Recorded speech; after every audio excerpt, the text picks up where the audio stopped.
نماز چھوڑ دیتی ہیں, جہازوں میں نمازیں چھوڑی جا رہی ہیں, بیمار ہو گئے نمازیں چھوڑی جا رہی ہیں, ابا کی طبیعت چونکہ خراب ہے تو نماز, بھائی اللہ نے آپشن نہیں رکھا ہے نماز چھوڑنے کا, پڑھنی پڑے گی آپ کو. بیمار ہو, فالج میں آ گئے, شوگر میں آ گئے, کچھ بھی ہو, طریقہ آسان کر دیا, بھائی کھڑے ہو کے نہیں پڑھ سکتے, بیٹھ کے نہیں پڑھ سکتے, لیٹ کے پڑھو, قضا کرنے کا آپشن نہیں ہے.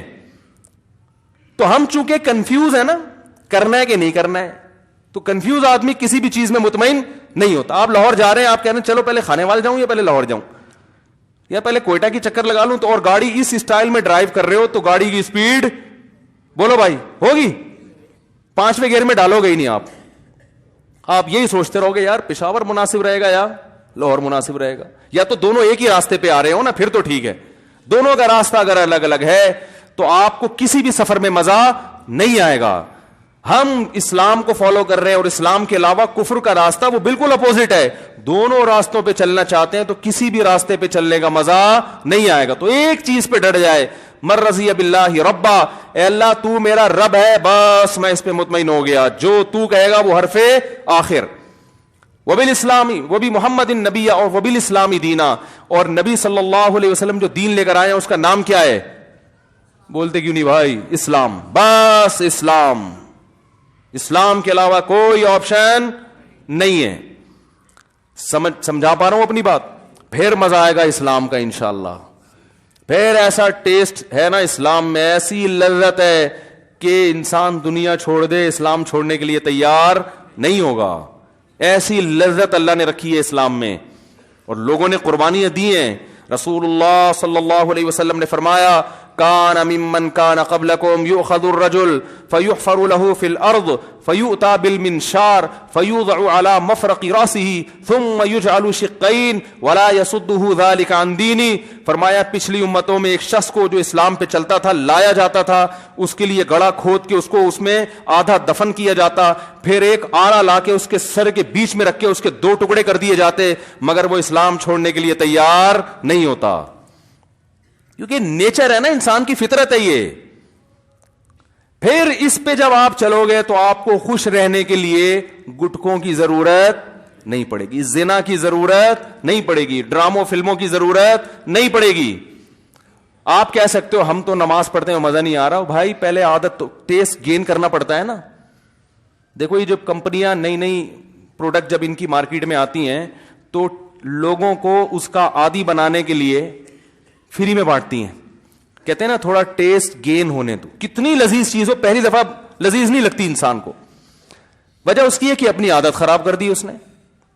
شہد مزے کی چیز ہے, اچھا لگتا ہے آج کل بچوں کو. چاکلیٹوں میں زیادہ مزہ ہے, شہد پلاؤ مزہ ہی نہیں آئے گا. پی جائیں گے دیسی گھی پلاؤ, حالانکہ لذت کس میں ہے؟ او بھائی دیسی گھی میں. ہمیشہ سے کھاتے آ رہے لوگ, مرتے ہیں دیسی گھی پہ, ملتا نہیں. دودھ میں لذت ہے, وہ نہیں پیئیں گے, چائے پیئیں گے اس کی جگہ. تو آپ نے اپنا ٹیسٹ چونکہ خراب کر دیا ہے تو کچھ دن ٹیسٹ گین, بولتا کیوں نہیں یار, کیا ہو گیا, کرنا پڑے گا. کچھ تھوڑا سا عادت ڈالنی پڑے گی, پھر مزہ آئے گا. آپ کو پتا ہے زیتون ہمارے یہاں نہیں کھایا جاتا, لوگ کہتے ہیں پتہ نہیں عجیب سا کھائے نہیں آ رہا, حالانکہ وہ زیادہ مزے کا ہے. جن کو زیتون کی عادت ہے وہ یہ تیل نہیں کھا سکتے, وہ تو پیتے ہیں بوتلیں بھر بھر کے زیتون کی. تو ہمارا ٹیسٹ منہ کا خراب ہو چکا ہے, ہمیں زیتون اچھا نہیں لگ رہا, میں دیسی گھی اچھا نہیں لگ رہا, میں دیسی انڈا اچھا نہیں لگ رہا آج کل, دیسی مرغی اچھی نہیں لگ رہی, دمبے کا گوشت, دمبے کی چربی اچھی نہیں لگ رہی. اب بولیں گے لوگ کیا مثالیں دے رہے بھائی ہیں. تو ہو گیا, کمپلیٹ ہو گیا. اچھا 2-3 منٹ ہیں, وہ چندہ بندہ کر رہے ہیں نا, انہوں نے کہا پہلے کیا کرو ورنہ لوگ بھاگ جاتے ہیں. ہاں سنو تو نہیں بات. تو ٹیسٹ گین کرنا پڑتا ہے.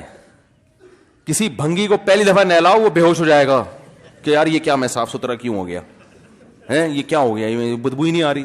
اور بھائی کچھ دن نہا دھو کے سفید کپڑے خوشبو لگا کے اس کو گن پوائنٹ پہ اس کو سروس کروانی پڑے گی تھوڑے دنوں تک. اس کے بعد اس کو اس میں اتنا مزہ آئے گا, وہ کہے گا یار اس گوبر میں تو بدبو تھی, مزہ تھوڑی تھا. تو کچھ تبھی تبلیغ والے چلہ لگواتے ہیں جماعت میں کہ 40 دن انسان کسی چیز کو پراپر کرتا ہے تو اس کی عادت پڑ جاتی ہے. اس لیے کہتے ہیں بھائی تبلیغ میں نکل کے چلہ تو لگاؤ نا. اب بہت سے لوگ کہتے ہیں وہ چلہ لگایا وہ بھی انسان کا بچہ نہیں ہے. تو بھائی وہ 40 سال اس نے گند میں گزار دیے تو چلے کا وہ اثر ہوا نہیں اس کے اوپر. اس کا یہ مطلب نہیں کہ چلے کی اہمیت کم ہے. اس نے تو کچھ نہ کچھ سیٹنگ کی ہے, لیکن وہ بھی ایک حد تک کر سکتے ہیں نا. تو اس کے لیے پھر کہتے ہیں بھائی 4 مہینے لگا لو, 3 چلے لگاؤ, تمہارا ایک چلے سے سیٹنگ پہ آنے والے نہیں ہو. پھر اس میں اس پر بھی مدار ہوتا ہے کہ چلہ کن لوگوں کے ساتھ لگا رہے ہیں. اگر جن کے ساتھ لگا رہے ہیں وہ سارے ایک ہی جیسے ہیں تو وہ چلہ وہ 4 مہینے بھی لگا لو گے تو وہ فائدہ نہیں ہوگا. صحبت کن لوگوں کی ہے؟ ایسے لوگوں کے ساتھ جو نیک ہیں, عبادت گزار ہیں, راتوں کو اللہ سے اٹھ کے مانگنے والے ہیں, اپنے وقت کو ضائع نہیں کرتے. ان کے ساتھ سہروزہ لگاؤ گے تو وہ عام آدمی کے ساتھ چلے کے برابر. تبھی تو صحبت کی بڑی اہمیت اسلام میں. صحابہ صحابی کیوں بنے؟ نبی کی صحبت اٹھائی ہے. علم تو بہت سے تابعین کے پاس صحابہ سے زیادہ تھا. بعض تابعین اتنے بڑے عالم گزرے کہ صحابہ بھی ان کی مجلس میں بیٹھا کرتے تھے, لیکن درجہ کس کا زیادہ ہے؟ کیونکہ بھائی صحبت نبی کی اٹھائی ہے. تابعین کا درجہ زیادہ ہے یا آج کسی عالم کا؟ بہت سے تابعین عالم نہیں تھے, مقام بڑا کیونکہ انہوں نے کس کی صحبت اٹھائی؟ صحابہ کی. تو اہل اللہ میں کس کی صحبت میں آپ تبلیغ میں وقت نہیں لگا سکتے. کسی خانقاہ میں کسی اللہ والے کے پاس جا کے بیٹھ جاؤ, کچھ ٹائم ان کے ساتھ گزارو گے تو پھر آہستہ آہستہ انشاءاللہ ٹیسٹ گین ہونا